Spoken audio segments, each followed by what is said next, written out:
the Memorial Stadium just popped off. It was like the best moment of my life. Hello, welcome to the Absolute Football Podcast, and we have an all about Bristol Rovers special today. A special, very excited. Not done one of these for a little while. Charlotte and I haven't done one of these for a little while, so I have my special co-host with me. So Char, how are you doing today? I'm really good, thank you. I mean, I feel like I'm being treated tonight. It's two of my favourite people, so I know I'm being treated. How are you? I'm not doing too bad. We've done well. We've got our Bristol Rovers colours in the background as well. You know, we're taking it on today. Everything's about the blue today. We're here. And we're here because we have a very, very special guest to come talk Bristol Rovers with us, and HerGameToo and plenty of other stuff. Welcome to Kaz. How are you? Thanks for joining us. Hello, I'm very good, thank you. I'm delighted to be on an award-winning podcast. Thank you very much. We We collared you at the FCAs. We was like, please come on and do all about it. I collared you. I was like, I want to come on. Don't want to miss out. Don't want to miss out on the fun. So thank you so much for joining us. And so for anybody who's sort of new to yourself, do you want to introduce yourself and where are you in the world, HerGameToo and all of that? Yeah, so I am first and foremost a big Bristol Rovers fan. Never really had much glory supporting my club, but here we are, bouncing between League One and League Two all the time. And on the side of that, I am the founder and now CEO of HerGameToo, which is an anti-sexism campaign promoting gender inclusivity in the world of football and other sports. Amazing stuff. And so we'll start with HerGameToo, if that's all right with you, and sort of how's that? So how, obviously, founder, CEO, how did that all start? Was it kind of a long-term idea that came to fruition, or just sort of piece by piece? Yeah, so it was an interesting one, actually, because when I think back to sort of how it started, it was very much little experiences sort of as I became a football fan and became sort of like a female football fan, and then breaking out on my own to like away days and things like that, and having these different experiences in different places, whether it be in person or online. So when people ask me how it started, I kind of think, well, it started very sort of subtly over the years, where I was clocking things that were happening and things that people were saying. But I think like the moment where it actually clocked that we needed to do something was around lockdown. And lockdown was, as we all know, I think mainly because people weren't at stadiums or in pubs and discussing football in person. So everyone was taken to social media and it was very busy online. And I think there's people like content creators who thought, I'm going to do extra content. I've got nothing else to do in my time, so I'm going to do football content. And being a woman in that space at that time was really difficult. And Char, as you know, it was very, everyone was obviously not in the best of moods anyway, with it being lockdown and not being able to go out and do what you wanted. So it became quite hostile and toxic online. And then being a woman in that space, it felt very lonely, because whenever we tried to engage in football conversations online, it was always back to our gender, and if someone disagreed with you, it was never just about the football anymore. And I found my personal experience was horrific, and I had an onslaught of sexism just for laughing at a rival team, which is a perfectly normal thing to do, that we all do on social media. That is football, right? But suddenly it wasn't about the rivalry anymore. It was about like how I look and my gender and my body image and my weight, and like all these like personal attacks that the men that were doing the same sort of tweets weren't getting that sort of abuse. So there was a period of time where I came off Twitter during lockdown and just felt very isolated and lonely. And I think the main thing that I took away from that was, hang on a minute, where can I go? Like that, I really wish there was a community of women, that female football fans that get it, but also a community group that can provide that support as well for people like me that go through that and go through that regularly. And I felt that although there are amazing organizations like Kick It Out who are brilliant, we work with them, I must admit I had no idea that they tackled misogyny and sexism. So I really wanted to create that environment for female football fans like myself to go to if they ever experienced it, and also have a group of women, which Char and I do now. Char's obviously part of the team, which is amazing. And we've got this huge community now. So whenever any of us faces sexism, we can go straight into our group chat and have a little rant, and everyone gets it, and you just feel 10 times better. And on top of not having that community group, it was not knowing how the clubs would respond to it either, and thinking, I've never seen Bristol Rovers come out and condone misogyny. I don't know how they'd feel about it. It's a club that's run by men. Would they get it? So it was a case of, okay, we need to start working with these clubs and getting them to understand. So yeah, we just started HerGameToo, and here we are. Magic, and what a journey it's been. So it's been it's amazing to say, obviously through Char and the podcast, watching the last couple of years, but seeing the growth and how quickly and how fast and sort of all breadths of not just football now, other sports as well, that you're kind of sort of moving into. How did you find, so you said with the clubs and Bristol Rovers, how did you find the clubs took to it early on, with it being a new idea? Was that quite hard early doors? We said to each other, actually, when we first formed it, that like we should expect to have to fight for about 5 years for the first club to listen to us. So we were fully prepared for it to be difficult, but actually it was the complete opposite. I think one of the smartest moves that we did was do a survey early on. So I think it was maybe a month after we formed, we then did a survey, which we manually tracked down women on social media that were football fans and sent it out to them one by one. And it took forever, but we were so conscious that it was going to the right people, and we weren't just putting a public link out when people will fill it out and say, oh, sexism doesn't exist, and then it will just like completely scupper the survey results, basically. So we tracked down women that we saw that were football fans. We asked them to fill out the survey, and then when it came back and we read through just pages and pages and pages of bad experiences, and we had 91.9% of women say that they've experienced sexism, witnessed sexism, and then over half said that they personally experienced it. As soon as we chucked that in front of the clubs, it was a no-brainer for them just to say, yes, absolutely, like what can we do to help? And they've been brilliant. So yeah, we had our first partnership within a month, and then after the first one, we found that clubs were reaching out to us, which was wonderful. So yeah, now on 75 out of the 92, and just under 4 years in. So yeah, it's been amazing, and obviously smashed our target of getting one club in 5 years. So that's good. Not just that as well, though, Kaz. I know there's been a lot more of a lot of exciting stuff. Obviously, EA as well. I mean, the kit going on FIFA, I mean, that's absolutely massive. And my little boy, bless him, was absolutely buzzing about it. He was like, Mummy, look, that's HerGameToo. Because he really recognises it, because obviously from the merchandise, from me being part of it as well, the dedicated fixtures, bless him, he always wants to get involved. So he's just mad on it. So he was really excited. But can you tell us all a bit more about EA and like just what's going on? Because it's just so exciting. Yeah, I mean, I am still blown away that we've got a partnership with EA Sports, like absolutely huge. I used to game as a kid, and the EA Sports to the game. Iconic. Yeah, literally. And so I'm so excited that they said that they wanted to work with us. They love everything that we do and everything we stand for. And it's continuous as well. It's not just, we'll sign up to support you. They do. Every week they're in my emails. What can we do next? What can we do next? How's it going? How can we support? So they're so brilliant. And having that affiliation obviously is huge for us as a unfunded voluntary organization. To have a link with an organization of that size that's so widely recognized is fantastic. And for them to offer the kit in the game as well, like you said with your little boy, Char, like it just helps to provide that education through like the easiest way possible, which is just like putting it in a game when people are going to access it and see what it's about and understand the messaging of it, and especially the next generation of young kids as well. So for them to offer us that, as soon as they sent the design, we worked with the designer, we sort of gave them a brief and said this is what we want, and they came back and we were like, wow, this is incredible. And in the kit itself, if you look really closely, it's got so much like subtle messaging, which is all what HerGameToo is about. So you've got all the women of different ethnic minority groups represented. You've got like the crowns on the sleeves, which I thought was very us. And then obviously the 2 color schemes as well. But yeah, we wanted to make sure that everything that we stand for was represented in that kit. And they absolutely smashed it. And what an opportunity it was. Incredible.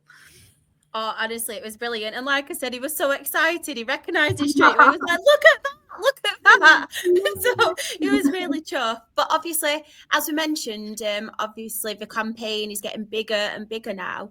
I know you had your challenges as well before getting involved with HerGameToo, but the bigger it is getting is the people who do recognise the campaign, and obviously you have more challenges, the bigger it's getting as well with people, whether it be online, whether it be at games. Yeah, I think, like, to be honest, I do think it's got better. I think for us, we're seeing more people calling it out, which is the main thing. We had an incident, which I'm sure a lot of people are aware of because it was on Monday Night Football, but there were sexist chants towards Morgan Gibbs-White's partner, and it was loudly heard on Monday Night Football. And obviously we'd got in touch with Wolves and spoke to them about how it was handled and things like that.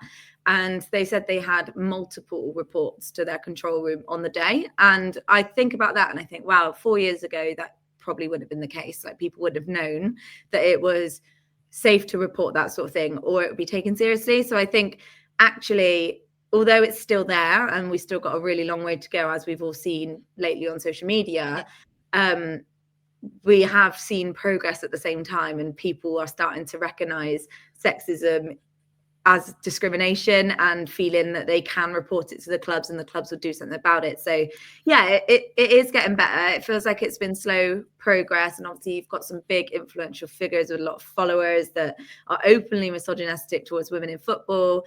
There's nothing we can do about that, but what we can do is just keep turning those negatives into positives in the work that we're doing, and hope that one day we won't be needed at all. But obviously, very long way off of that yet. Yeah. And to anyone as well who obviously wants to get involved with HerGameToo or pledge their support, whether it be part of a team, whether it just be getting involved, whether it be somebody like advocating as well, what's the best way to get involved with the campaign? Yeah, like, there's always work to be done. Like, we are spread so far and wide across, not even just the country, but like everywhere now. And like, it's so busy, and there's always planning to be done. And we always need volunteers to run our stores across the UK and things like that. So if anyone does want to get involved, no matter like sort of where you're from or who you support, like, please do get in touch. We've got a volunteer form on our website. So it's just hergametoo.co.uk/get involved. We do post out regularly on our socials as well to ask people to apply. But yeah, we would welcome applications because it's manic. And like you said, Char, like, the more that we grow, it's just like we need more help, we need more people, we need more hands, like, we need everything. So yeah, I would very much welcome any applicants if you wanted to. One thing I did forget as well, which I'm just so proud of. I'm proud of the whole campaign altogether, but just what I love as well is the education side of it, and the way, like, going into schools, where we're working with people, not just that, we're educating people who maybe have been like sexist and stuff in the past. And yeah, just one thing I want to say, not just to you, but to everyone to do with HerGameToo, is just thank you, because the whole community and the work that everyone does, but you, of course, necessarily, it's just amazing. So thank you, and thank you for letting me be involved as well. Oh no, of course. No, you've been one of our longest standing ambassadors. We've had you for a long time. We're very lucky to have you. But yeah, the education is really important. I think trying to find the time to go into schools. We get a lot of school requests, and sometimes I get school requests and they say, can you come in and talk in the school on Thursday at 11 o'clock? And I've got a full-time job, so I can't do it. And I do reach out to ambassadors and see if they might be free. And sometimes we'll have like schools in London where our London ambassadors happen to be free on a weekday and can go in and do it. But I think the sooner that we can have some sort of paid role at HerGameToo, so some of us can actually move away from our full-time jobs and travel around the country and deliver these workshops, the better, because at the moment it's a case of taking annual leave to go and do an hour school talk, which just is ridiculous. But yeah, we're trying as best as we can to sort of juggle it. But it goes back to what we said earlier, like, the more volunteers we can get in, the better, to help us with delivering these workshops and school talks and spreading the message far and wide. go. And it's absolutely massive. And we're thankful as well, because we've got to say, not just Char, we've got a couple of ambassadors, haven't we, on the show, as well as in the support and stuff. So we've always, and we've always, say, through Char and that, I think the rest of us have kind of learned really so much about what you're doing. And we've always tried sort of from our podcast to be open. Anyone's accessible to football from anything, whether it be gender, age, race, anything. And we love the fact that that's part of our podcast and our live show. So yeah, keep doing what you're doing, and say we love talking to you guys as well, because you know more football than most. So it's great to well, I'm joking. Lick the hair. Just don't say anything, Char. It's fine. No one's rumbled us yet. We know Stay what we're humble. doing. Really, we do. Stay humble. Yeah, stay humble. And of course, HerGameToo doing fantastically. And we're also here to talk to you about Bristol Rovers, the ones, the Bristol Rovers. And we will come on to this season, because there's a lot going on, obviously, this season and fairly recently, which we're excited to talk about. But we sort of want to understand your journey with Bristol Rovers and more about the club for anybody who's not a Bristol Rovers fan, or who is a Bristol Rovers fan and just loves hearing about Bristol Rovers. So for you, where did it all start as a Bristol Rovers supporter? So it was interesting for me growing up, because my family's very split. So I've got my dad and my brothers that are Bristol City, and then I've got my mum who's Bristol Rovers, my uncle who's Bristol Rovers, and then my cousin who's Bristol City. So I've got a lot. It's very split. So growing up, I was very aware that I had a choice to make. And there's absolutely no way I could have not been a football fan, full stop, because my family just like live and breathe football. Every time I was in the car with my dad, the football commentary will be on, and at home when mum's cooking the roast dinner, there'll be the football on in the background. It was just, there's no escaping it at all. So there's no surprise that I got into it. And I actually played before I supported, really. So I used to play football as a kid and really enjoyed it, albeit the opportunities for girls back then were really difficult. So I wasn't consistent with it. When I could play, it was great. So Rovers, so my dad actually took me to a Bristol City game first. So he tried to get in there quick. And I think I was just too young at the time. And I think they got battered 3-0.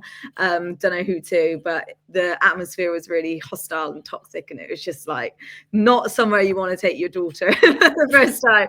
So I think he gambled and it didn't pay off. So apparently I hated it. I don't remember it, but apparently I hated it. Wanted to go home. Was crying at halftime. I was 4, by the way. This wasn't last week. So I wanted to go home and and didn't want to go to football ever again after that. Apparently I said I hated it and I'm just going to play and I'm not going to watch it for years. And then when I was 12, my mum and Uncle Steve were sat, I think, at my mum's house, and they were talking about going to watch Rovers in the JPT final at Wembley. And this was 2007. So quite a long time ago now. And I was I got a bit of FOMO, I think. I was just what are you doing? I heard about how they're going to get the train and go to Cardiff and watch Rovers. And I was like, do you know what? I think it's time I tried it again. And my mum was blown away. She's like, what? You want to come to football? And my daughter that is categorically said no for years about going to football. She was like, no, you want to come? And I was like, okay, yeah, great. Yes, I do. Let's do it. Let's sort it out. And it was the last chance for me. If I hate it, then I hate it and that'd be it. But so we went to Cardiff, and obviously it was a big occasion. It was the JPT final. So as soon as we got off the train, it was gas heads everywhere, blue and white flags and jester hats and all this the crazy stuff that comes out in the final. So the atmosphere was incredible. As soon as I got off that train, mum and Uncle Steve went to meet their friends. Everyone was in a really good mood. I just got sucked into it. So I was really enjoying it from that point. And then the game itself, although we lost, it was still a 3-2. It was very lively game.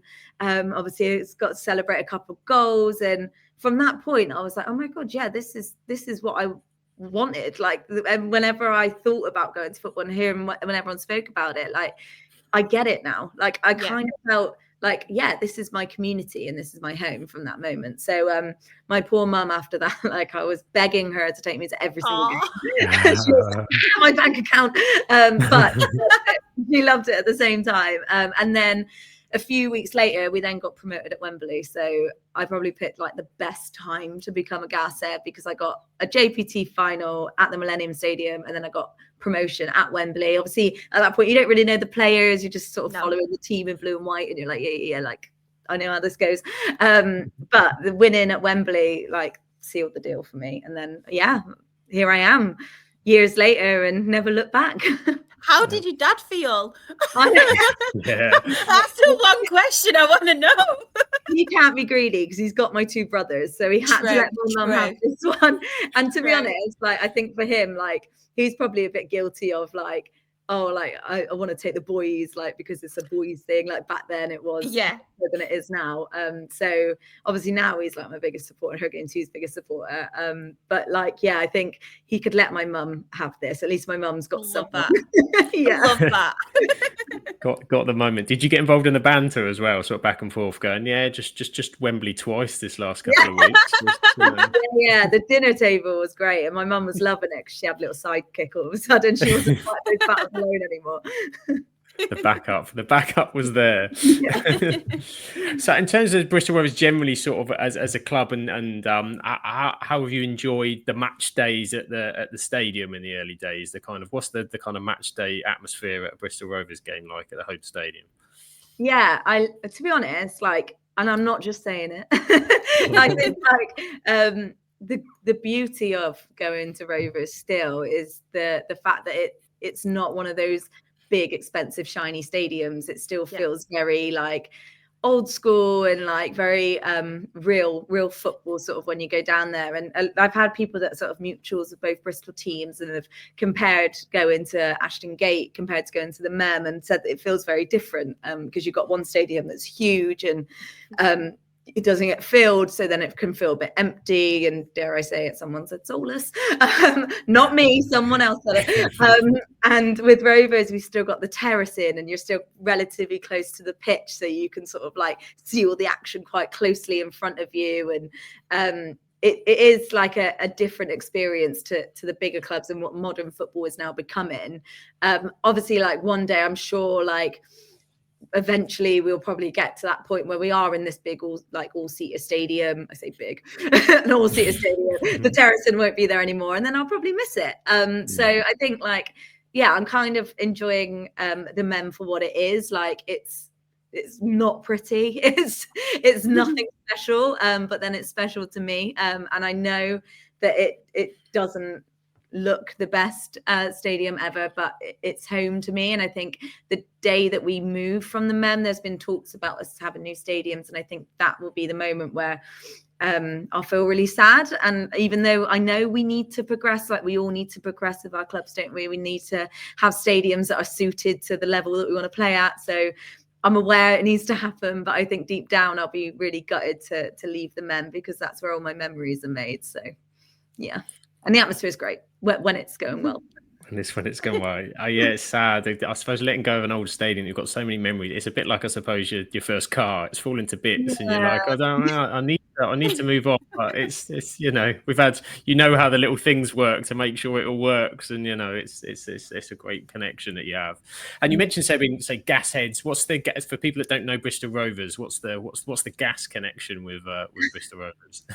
Yeah, so many people ask this question, and I love telling it. So it's before my time, but our stadium before the stadium that we're at now was just off the motorway. There's a big IKEA there now in place, but it was called Eastville. And then next to Eastville were these massive like gas tanks, cylinder things. So that whenever people came to watch Bristol Rovers, all you could smell was gas. So it was like quite obviously like I would love to have been there and lived through that. But so all the away fans that would come down, you just smell gas the whole game. So then it actually was apparently an insult from Bristol City fans to call us Gasheads, or it was meant to be an insult. But then Rovers fans thought, oh no, quite like that. It's quite cool. And it's stuck ever since. So yeah, that's why we're called Gasheads. Love that. Obviously being a football fan, and I know you've mentioned like Wembley, you've mentioned the JPT, but have you got any other iconic moments or just any favourite matches that you've been to, home or away? Yeah, I mean, like, you probably know this, Char, like I know, I knew you were going to say this. Well, there is that one game at Rochdale. But no, to be honest, like that's probably not up there with my favourites. I think there's been better times before that, although it was incredible. And that end to the season was insane. I'm really sorry about that. Okay. Just for context, we were 3-1 down. You were beating us 3-1, and then we ended up winning 4-3. And it was a promotion race for us, so it was a massive moment. We got promoted 2 games after that. So yeah, thanks for letting us have that one. Welcome. I had a word with them. I'm joking. So we're quite. This is the thing, right? Of following like a lower league side, and Char with Rochdale, like you've been through it as well. Like you have the bad times, but you also have the good times. So I think I've seen 3 relegations, but 4 promotions. So I think we're actually like I'm 1 up at the moment. But I think this is it with being lower league. You do get those like ups and downs, and you get to celebrate a few more promotions. Whereas I know people that support clubs, and I think like even Bristol City, I think I can remember 1 promotion in the last like 20 years or whatever that I've supported Rovers and sort of watched them closely. And I kind of think, well, like, you know, would I trade being in the Championship and finish 16th every single season over like 4 promotions in my lifetime? I don't know, because each promotion just feels so special. But the best time, without a doubt, was actually when we went down to the conference and got promoted straight back after.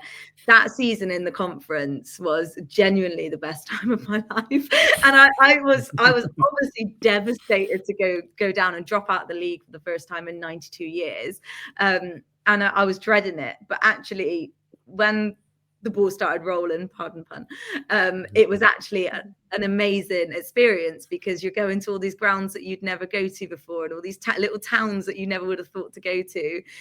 You're traveling to Braintree and Altrincham and Nuneaton, you think, as far as you know. but you literally like you think it's going to be a lot worse than it is, but actually when you're traveling in numbers and everyone's just having a laugh, because it is what it is, it's the conference and it's different. And I think if we didn't go straight back up, it probably would have been an issue, and it wouldn't have been as fun a second time round. Because we went straight back up, it was brilliant. It was such a fun season. We were like doubling the gates of every ground that we went to. We were taking thousands away. Dover, we like overtook this beer garden, and it was insane. And then we got promoted at Wembley that season on penalties. Always got to be dramatic, last kick of the game. And then the season after that in League 2 we got promoted again, so we got 2 seasons in a row celebrating promotion, which I don't think I'll ever get again in my lifetime. So that was insane, and both of them were literally at the very death. The other one was a 92nd minute winner as well, and the Memorial Stadium just popped off. It was like the best moment of my life. Like I lost my mum, she got lost in like sea of celebration, corner flag, and it was incredible. And then we're quite lucky with the location of Bristol Rovers as well, because it's on Gloucester Road, which is just like full of pubs. Like you could just go down and just crawl, which is amazing. And we shut off, the celebrations so wild, they shut off the road because there were just fans in the road, so they had to shut it off, and buses were doing like 3-point turns to go the other way. And everyone was just singing all night and buying cans from the off license, and just like literally crowding the streets, and everyone was just singing and dancing and having a good time. And then the players came down, and then our president comes down on the players' shoulders, and it was seriously, like, although it hurt to go down the way that we did, those moments are just like unforgettable. Just the best time under Darryl Clark as well, who is an absolute legend for us. Just best times of my life. Amazing. It's mad though how you say that, right? Because I've been going into like Twitter spaces recently, and obviously, to be fair, everyone's really nice to me being a lower league fan. You get some Premier League fans who are quite entitled and like to have a laugh at you. And it's quite funny because I've said to them, like, they support teams who, yes, they might be in the Premier League, but we've had so many moments that people don't understand. You have promotions, playoffs, relegations, like FA Cup runs and things like that. And I feel like sometimes you don't realise how many experiences being a lower league fan that you have actually had. So like listening to you then in the story, it's a bit like our journey at the minute, like obviously National League and things, but obviously you've been to a few grounds and stuff. You've been home, obviously away. Have you got a favourite ground or any in particular you love going to? That's a tricky one because like I do like obviously the big newer stadiums, and like going to Sunderland was an experience because it's so high up and I wasn't used to that, and it was weird because you're like, whoa, like the pitch is so far away. So it's hard. Like I would say like I do like the Shining, but then I would be a bit of a hypocrite of what I said earlier about the like terracing and so yeah, it's quite hard, especially because like with some grounds as well, you associate good memories with them as well. Yeah, 100%. If I was to say Sunderland, it's like, oh, we got battered 3-0, so I don't know. Rochdale. A great ground. Yeah, I think like I really enjoyed Fulham actually. I like Craven Cottage. I think it's very, I don't know what the word is, but like it feels like it hasn't changed, like it hasn't conformed to like what football stadium should be. And we took 8,000 fans there. It was again, like I said, an epic FA Cup run, which we had no right to be on.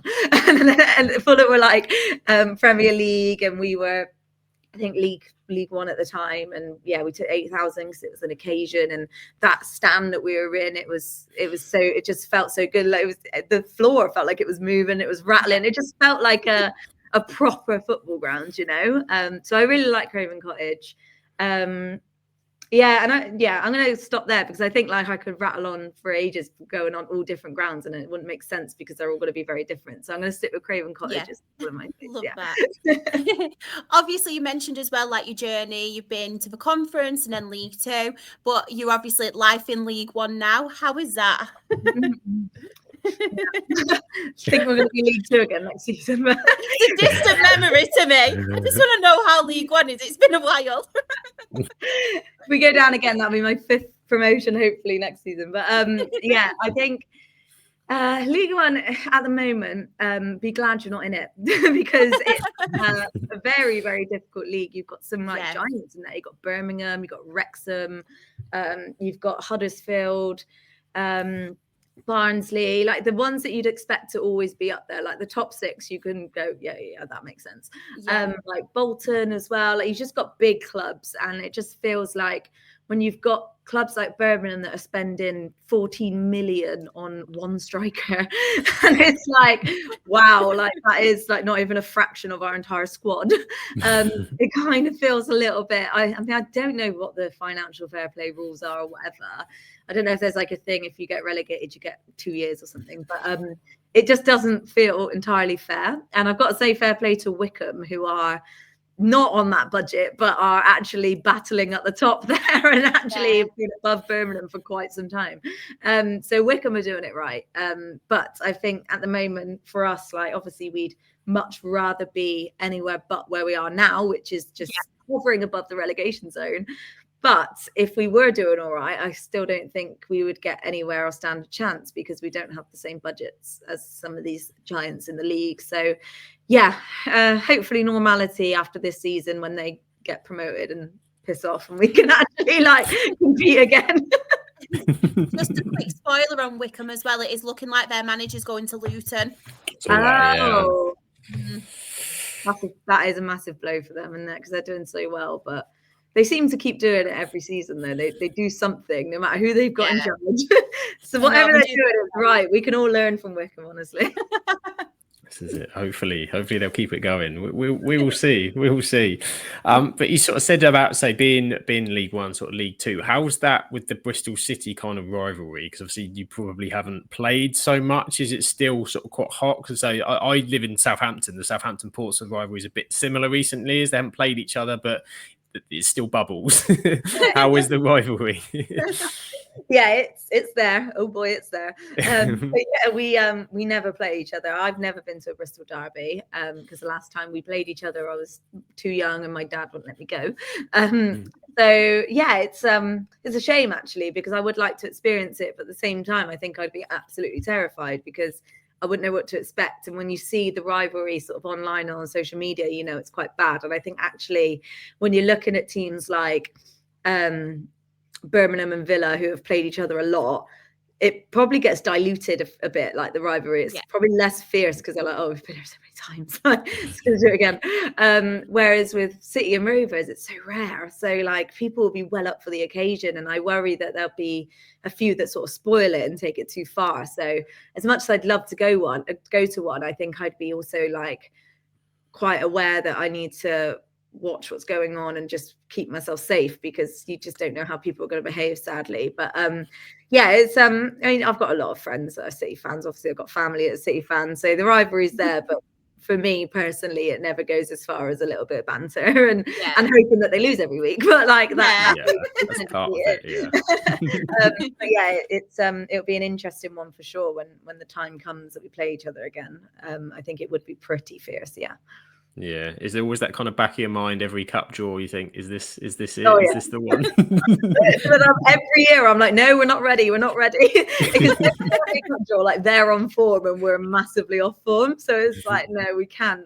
But I'm very aware I've been saying that for the last like 10 years. So, I don't think we'll ever be on form ahead of them, but you never know. The joy of the cup. The magic of the cup. And so we did say we want to go through as well, like you say, if you've been a Bristol Rovers fan, you said sort of 2007. Talk about your best 11 in the Bristol Rovers team. Who your favourite sort of players are in that? I think we'd asked you before. The first question is, what sort of formation are you? Are you a new age 3-4-3? Have you got inverted wing backs, or are we going classic 4-4-2 Sean Dyche? Which way are we going? classic 4-4-2. Because I'm glad you gave me the heads up for this, because there's no way I've been able to do it on the spot. It was just like, oh my god, I was sat there for ages going, so hard. What's happening, Paul? And who's my I took this really seriously. I hope. We like it. Yeah, and like, to be honest, like 4-4-2 I think is probably the safest option when you're going for something like this. I wasn't going to make it too complex. So starting off then, do you want to go? So who did you go for between the posts? So I've got it written down. So I have gone. I think I'm going to go Steve Phillips. I've got two options here because I couldn't decide. But I think Steve Phillips, he was actually at Bristol City and then came to Rovers. But just like, I mean, it's quite hard for us to have a decent keeper. I was looking through the keeper list going, God, this is hard. Like, I think even now I'm not even certain. But I think he was solid enough and we got promoted with him. So I think I'll go for Steve Phillips. Steve Phillips. And who did you pair as centre-backs to give him a bit of protection? So I've gone for Tom Lockyer. Little bit like of a personal one, because he was like in our youth squad, and like we sort of developed him, and I think Cardiff let him go and we took him on, and he just grew and sort of watched him grow over the years, and then obviously like he made it to the Premier League with Luton Town, and then as we all saw with the heart, he's had 2 heart attacks, hasn't he? But he's just like, I think as Gas said, like he was brilliant for us. Obviously he deserved to get to where he was. But he's also a big supporter of HerGameToo, which is really sweet. And he's got a hoodie, and but he is a good player as well. Like, that helps. So it's just he wanted to be in this all-time 11. That's all it's been. It's been all just it's a long-term ploy. Yeah, well, he's made it. Just buy a hoodie. He was also on the EA Sports graphic as well, front and center. But I think there's a bit of an emotional attachment to him, like as a Gas said, because we watched him grow, and when you've got that player that's been in your youth squad, your academy, and you just think, oh, look at them go. And then he will I've got another here because I was like, oh, I can't decide. I think I'm going to go with Tony Craig, who was just an absolute beast at centre back. I can't remember how well we did like that season, but he would clear everything, just an absolute brick wall. So I'm going to go Tony Craig. He was quite fierce as well. Like, people called him Big Tone, and I quite like that. Big Tone, classic centre back, Big Tone. I like that. Big T. Big T. And who did you have who was your right? We'll go right side first, right back. So I got a player called Michael Smith, which I realise is the most generic name in the world, but I don't even know. He was Irish, that's all I know. But he was like, shining star in what was quite a poor side at the time. But I think like he's always the first name that comes to mind for me when I think about a right back. And he was just, absolutely incredible for us. So God knows where he is these days, but I'll never forget his goal at Ipswich away, which was an absolute screamer. We still lost, but I think that says it all. I remember it. I feel like we need to find him now. Yeah, let me know. As soon as we're off it, we'll go and search for him. Go See where he is. You'll have to specify, because I can imagine there's billions of There's Michael a lot. Yeah. We'll get there. We'll find him. And on the left side, who have you got left back? Lee Brown. I mean, I'm not expecting you to even know these players, by the way, because they've only like peaked at League One, most of them. Lee Brown. He was great left back, and again, the left back position is quite hard to come by. I think, like, to find a decent left back. So to be standout when you're trying to think of someone who's been good in that position is actually quite telling in itself. But Lee Brown scored probably the most important goal in our history, which is the 90+2 winner to get us promoted to League One with the back-to-back promotion. So he also scored in the penalty shootout the year before. So he's contributed a lot to our history, as well as being a decent left back. So he's made it. He's made it. He's got on the list. Where was your position, out of interest, guys, when you used to play? What sort of position were you? Centre mid. I was the Centre engine. Mid. Yeah, the engine. The gas engine. They used to call me the engine. Drive the team. Drive the team forward. And talking of centre mid, then, who got in above yourself as well? Who made it ahead of yourself in your centre midfield? Well, why do you think I haven't put myself in there? Well, just presume you're up front. I'm manager of this. Of course. So I've gone with the amazing Elliot Anderson, who is just, oh my God. I don't know how we got him in League Two. Obviously now he's starting for Forest every single week. So and it wasn't that long ago that we had him in League Two. And he single-handedly got us that promotion that year. Sorry, Char, you probably remember him just like running riot through Rochdale. Great player, Bo. Great player. So jealous, but great player. Just like everyone that watched him was just like, wow, like who's that guy? Like it was so clear that we had a Premier League player in a League Two side. Like he was just levels above everyone else. So he has to go in, obviously. Great choice. Who have you got alongside him in that centre midfield? I've gone with Chris Lines, he was a bit of an engine. And do you know what I love? Like when players pick up the ball and they just run through the team. Yeah. And like I'm so tired of like the triangles, pass back, pass back to the keeper. Pick it up, run with it. And he was so good with that. Like he would just literally drive through everyone and then just like thread it through to our strikers. And that's like every time I think of Chris Lines, I think of those moments, like someone who gets you off your seat, you know, when you're watching the game. So yeah, he's my other centre mid. I do love that. That's a good point. I miss so much more of that. Like when you see somebody, or there's a little trick, and then they get through the middle, and the excitement when suddenly you're like, oh, he's got through the line. Hang on a minute, something's happening, rather than just tippy tappy, slowly working up. Yeah, you hear like the seats start clacking when everyone's like, here we go. Like, go on. Like everyone in unison. So good. And then they get excited and shank it into Rose Ed because they think this is it. This is my goal of my life. never ends well. No. It's all about the anticipation with those kind of runs. Right midfield as well. Who have you got right side? I actually quite struggle with this, and I've gone with a current player, Luke Thomas, who he's actually recently not been at his best, but when he's at his best, he's so good. And to be honest, I couldn't really think of anyone better in that position right now. So yeah, I'm going to go with Luke Thomas, and he does seem to be improving in himself again, and he's an interesting character, I think, because he's quite open about mental health, which a lot of footballers aren't. And I find it interesting because when he appears to be having like a mental health dip, it comes across on the pitch. But when he's in his best mood, he's an incredible player. And he was at Barnsley quite recently, and they absolutely loved him. so that he's a real shining star. He is. It just all depends on his like mindset, really. So yeah, fingers crossed he's on the up mentally. But yeah, he's a lovely guy and a great player, so I've gone with him. Perfect, great choice. And left side?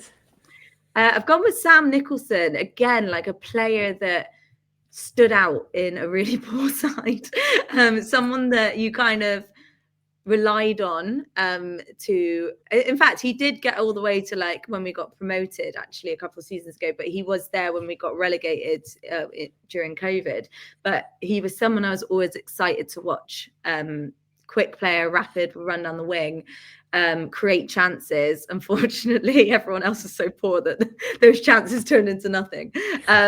But yeah, I think again, it's those stand-up players that you remember, isn't it? Like no matter how you were doing that season, you think of them and you go, oh yeah, like he was great to watch. So yeah, I've gone with him.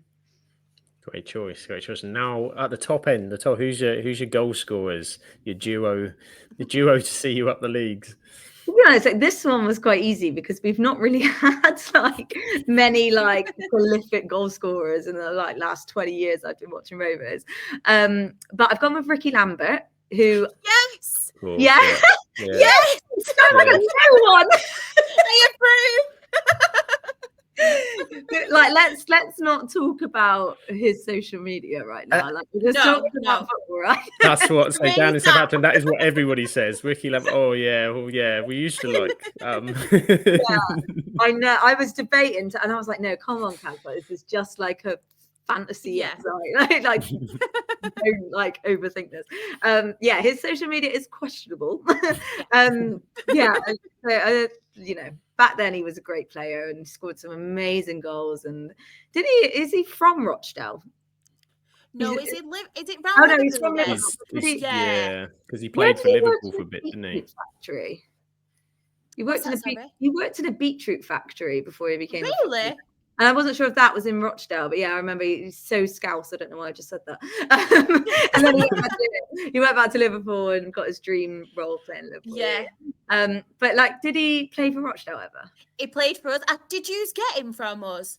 I'm pretty sure you signed him from us. I feel like we did. Again, this was right when I first started supporting. Yeah. This was back in like 2007, and I was, to be fair, like he wasn't. We had another player called Richard Walker who was alongside him, and he sorry, my phone's ringing, it's distracting me.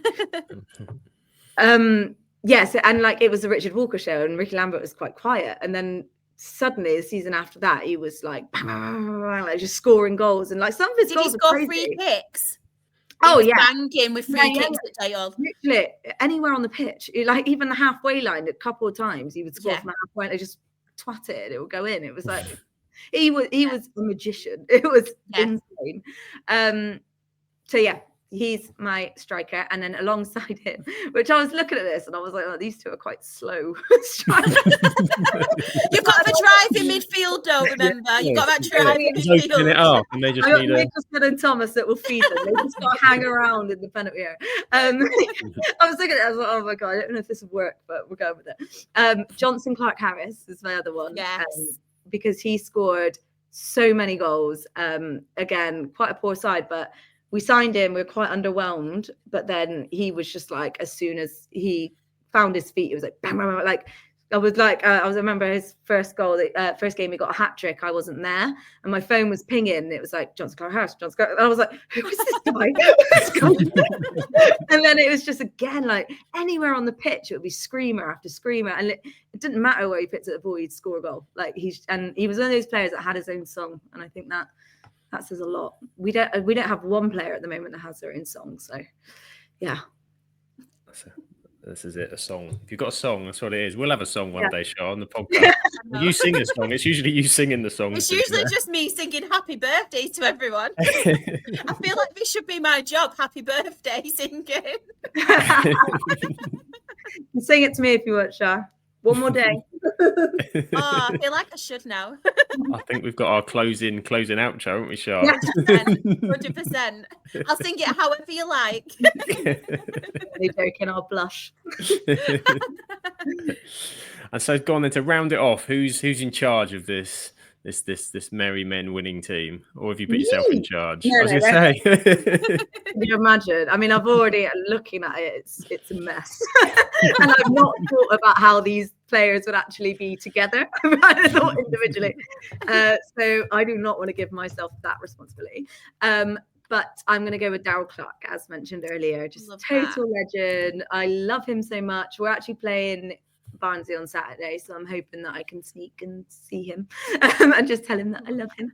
Yeah, he's just an absolute legend and just really nice guy, and one of those people that even when you lose, he can calm you down. You know, you watch his post-match and you go, oh, I'm over it, I'm with you, Darryl, let's go again, dust ourselves down, which no other manager has really managed yet. So yeah, Darryl Clark. I feel like you set me here now, Sam, because we're on a high and now I'm going to be taking it to a low. You set me up big time. Oh no, what's the low? No, this season, obviously, managerial appointments. You did have Matt Taylor, didn't you? Mm-hmm. How did that turn out? I mean, obviously not great considering he's been sacked. But what were your thoughts on obviously Matt Taylor and what he did at Bristol Rovers? He lovely guy, by the way. Can I just say, like, what a nice man. But unfortunately, being nice doesn't really get you results. No. And yeah, I think the problem was it was just so boring. Like, it was just unbearable to watch. There was no excitement. Like I said earlier, the little triangles passed back. Just no players willing to get forward and drive through and create chances. Yeah. We went like 6 games and only had 1 shot on target recently. And it was like, wow. And it was at that point, I was like, okay, yeah, like no matter how nice he is, I don't think he can last much longer. Like something's got to change, right? So unfortunately, yeah, it didn't work out for him. But I really hope it does in his next role, because he is lovely and he's got such a lovely family, and I know he's gone through a lot. He had to take a break because of a family emergency, and that kind of helped, and I hope that actually being relieved of his duties has been a weight off his shoulders with everything that's going on for him personally. So yeah, it's a shame, but yeah, we move on. Is that kind of the whole feeling between all fans, obviously, with Matt Taylor? Like, it just didn't work out. Nice guy, but obviously a move on kind of thing. Is there some sort of legacy? Is that kind of what everyone's thinking about him? Yeah, I think the majority. Yeah. I mean, you do get idiots in the fan base. And unfortunately, we've still got a portion of our fan base that worship Joe Barton still. So it's like they can't move on from him. So anyone that took over from Joe Barton was always going to be sort of crucified before they even got the chance. So yeah, I think there were a lot of people that didn't give him a chance from the off, hated him from the off, and then celebrated when he left, and just they don't care about him being human, sort of thing, you know. Yeah, of course.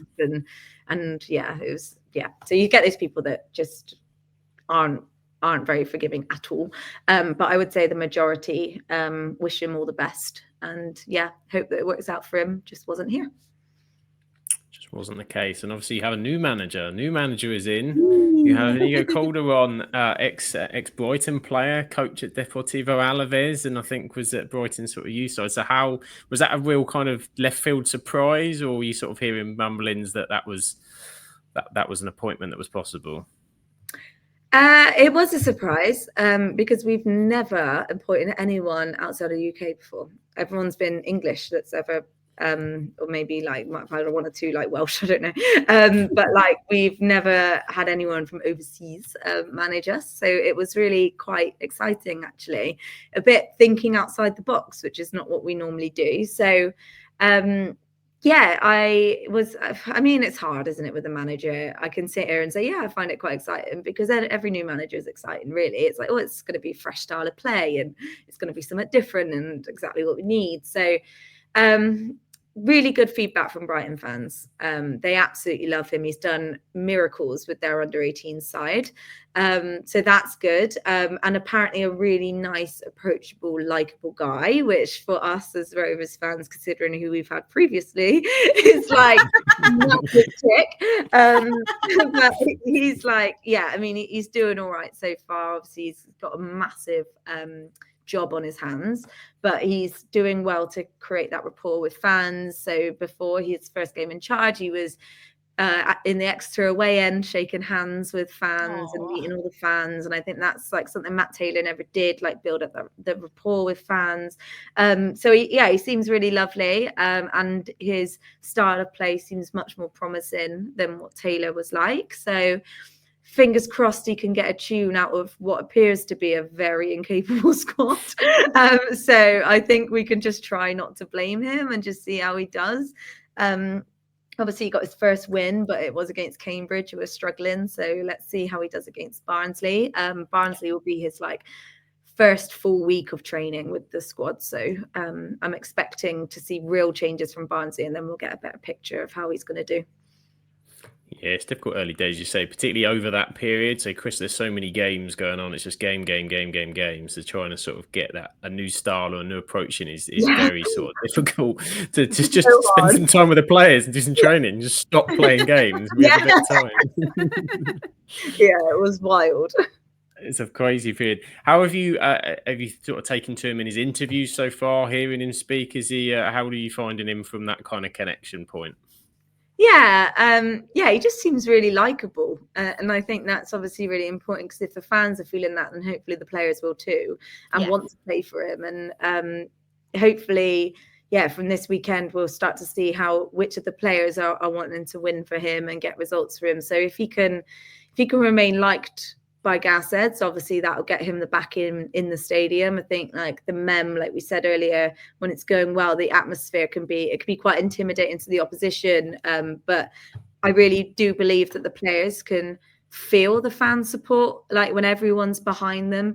And I think the problem with Matt Taylor and the problem with the Joey Barton sacking is that the fan base was so divided. There was a lot of us that wanted Joey out for a long time. There were people that stood by him, and then when he was sacked, there were people that were fully behind the new manager, and then people were sour about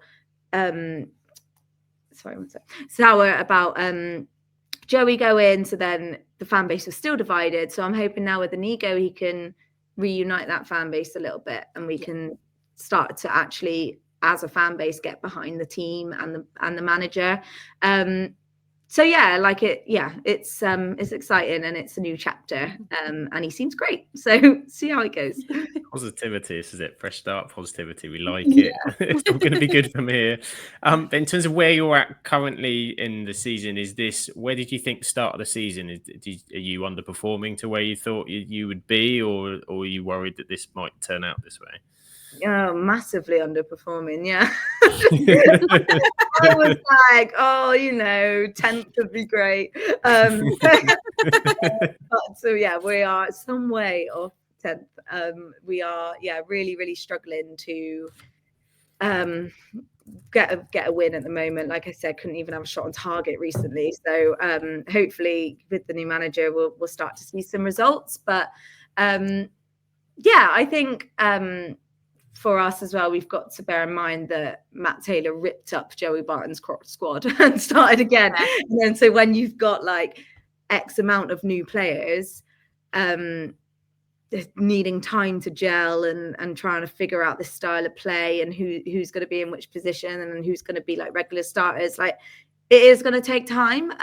Not saying that's an excuse, because obviously you rip up the squad for a reason, you bring in these players for a reason. So then at what point does the finger point to the head of recruitment and the choices being made to bring these players in?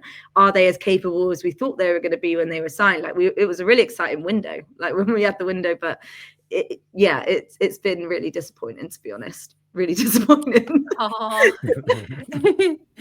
Just on the current squad as well, I know you didn't sound too excited a little bit before, but is there anyone who does get you a little bit excited, or is there any standouts? If I came to you and said, right, Bristol Rovers, key players, standouts this season so far, who would you say?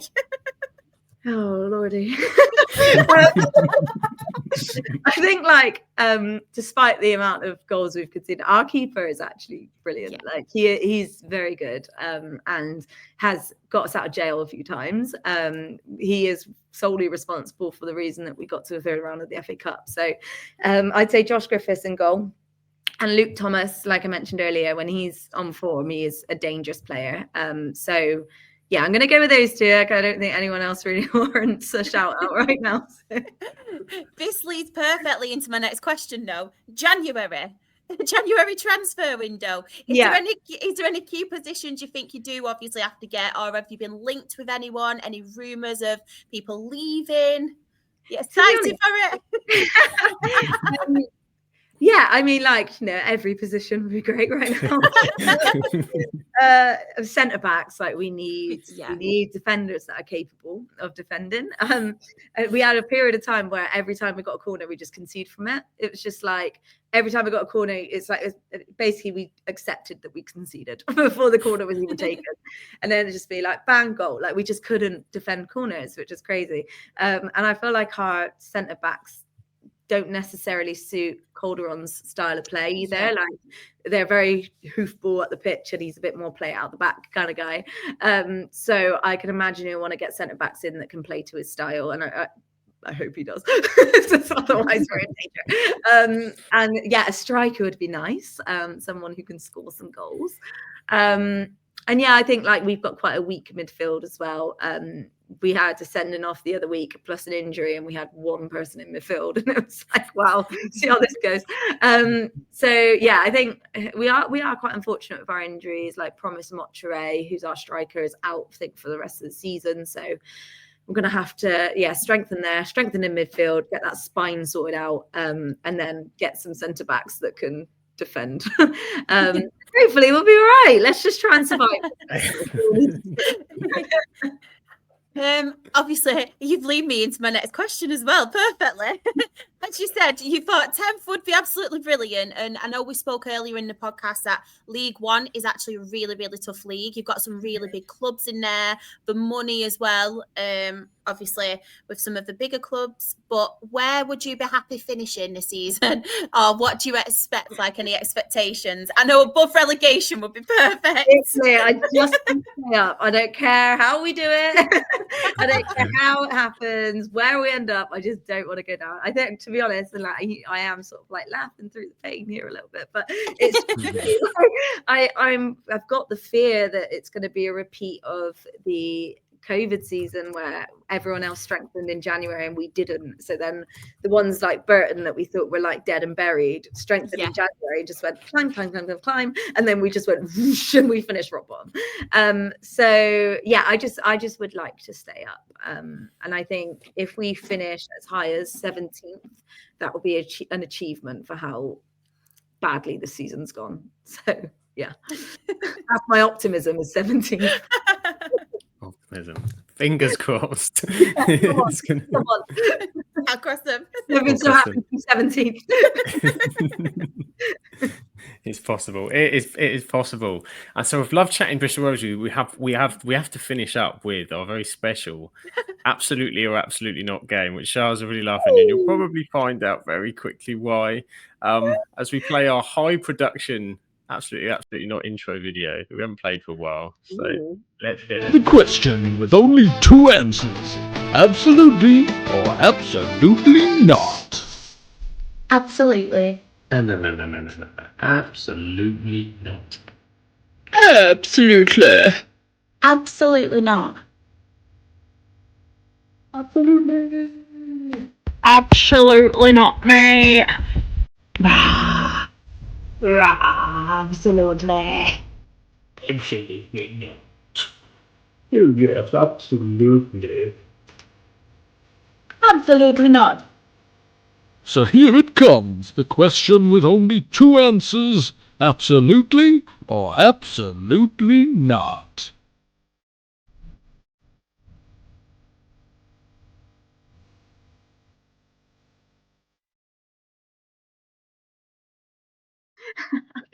I love this podcast. I love how Cass was a judge and part of the FCA is judging, and we've just presented her now with that. I'm glad you didn't see it before. Made the right decision, 100%. This was it. We sneaked that win in after. We haven't played that for a while, have we, Char? I was thinking, am I going to be able to find the videos? I looked through our bank of video clips on the StreamYard, and there's a picture of you with a dragon on your head. I was like, that's the one. Yeah, that's it. Honestly, it took me ages to get that off my face as well. I thought it were a really clever idea at the time, and then I started rubbing it off. It got to the point where I scrubbed it off, but I went in work the next day and I still had purple around me. honestly. The effort you go through for this. The dedication to the pod. I think Josh said a while back, he said, do you want to update it? We're like, no. It's timeless classic. Yeah, never update it. Exactly. Every episode. Yeah, this is it. And it's all of that was so that we can ask the key questions. And the way that this game works is we'll bring up some Bristol Rovers players currently in the squad, and we'll ask you, will you keep them or will you not keep them? So effectively, absolutely or absolutely not. Not looking promising, no, after the it's looking it could be a rough time for some of these. We'll kick up straight away. So first up, and I think we've got 5 or 6. I can't remember, but straight off the bat, Grant Ward, absolutely or absolutely not. I'm going to shock you here, but absolutely. Yes. One's in. Yeah. They're doing all right. We're doing all right. That's 1-0 to the absolutely's. Jack absolutely not. Lovely guy, but always injured. Waste of a pay packet. Definitely in the absolutely not bag. Really, absolutely not. We think we know with this one. He is. Absolutely. He's in my all-time. I can't believe he's in my all-time. That's crazy. I've just thought of someone else that probably should have been in this position, but we'll forget it for now. Absolutely. Absolutely. Luke Thomas is in. Chris Martin. Oh. There's no middle to this, is there? No, we are one or the other. Oh, I feel like he's like slow. He's getting slower each game. So I'm like, oh, where's he going to be at the end of the season? Like, I'm going to say absolutely for now because he is literally the only one that can score goals. So we're going to go absolutely. Absolutely stays. Scott Sinclair next. Thanks. That's tough. I mean, he sat. I'm going to go absolutely not. I'm sorry, Sings. I'm sorry. I'm not gonna no. Absolutely. There's games where you're thinking, oh yeah, he's back to his old self, and then there's other games you're like, no, he's past it. Sorry, Scott. Sorry, it's 3-2 to the absolutely. He's going into the final round. Absolutely not. Just nothing special for me. Sorry, Joel. It's not happening. So that's 3-3. That's pretty good. You got 3 on the books and 3 gone. So that's not a bad return. You know? Considering my reaction to the questions before, I'm surprised at myself. Yes, I do love them. I love the squad, so I feel really good. They're lovely. They're so lush, all of them. Lovely people. Just football could be better. It's so difficult, isn't it? Even when they're not performing, you have that attachment. They only have to do one little good thing. You're like, oh, I can see, yeah, this is it. They're coming back. And then you get 7 games of dross, and you're like, yeah, it's not happening. Yeah, literally. I know, yeah. And I do feel bad because, yeah, I don't like being critical of my team ever, but got to be honest, don't you? Got to be honest. Exactly. Honesty is the best policy. We've all been told that in life. Yeah, exactly. Yeah, exactly. We're fans at the end of the day, so we pay the ticket. We have a right to criticize and all that.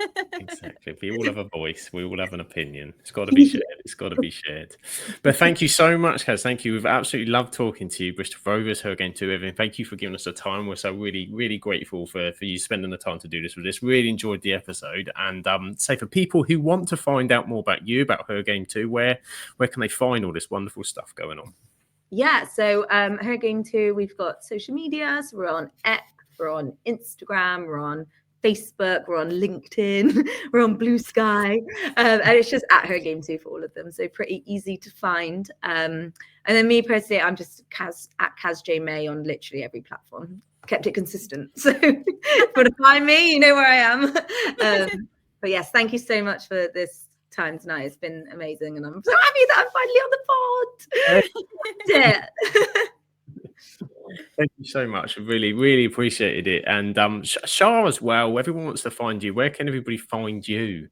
I am Char XRFC, and that is on Twitter, it's on Instagram, it's on TikTok as well. I thought I'd get down with the kids and be on TikTok. Yeah, I thought I'd go for it. Do you know what? You only live once. And obviously, my Rochdale HerGameToo stuff is Rochdale HGT and all of them socials as well. Magic stuff. And if for some reason you want to follow me, I am at Sam Absolute FBL on Twitter and other stuff. Yeah, there's too many to name. Get confused which ones I'm on now. The new one comes up every time, so just type that in. You'll probably find it. But of course, importantly, it's the podcast socials. And when you said you've got the same handle everywhere, Kaz, we don't. Yeah. We don't.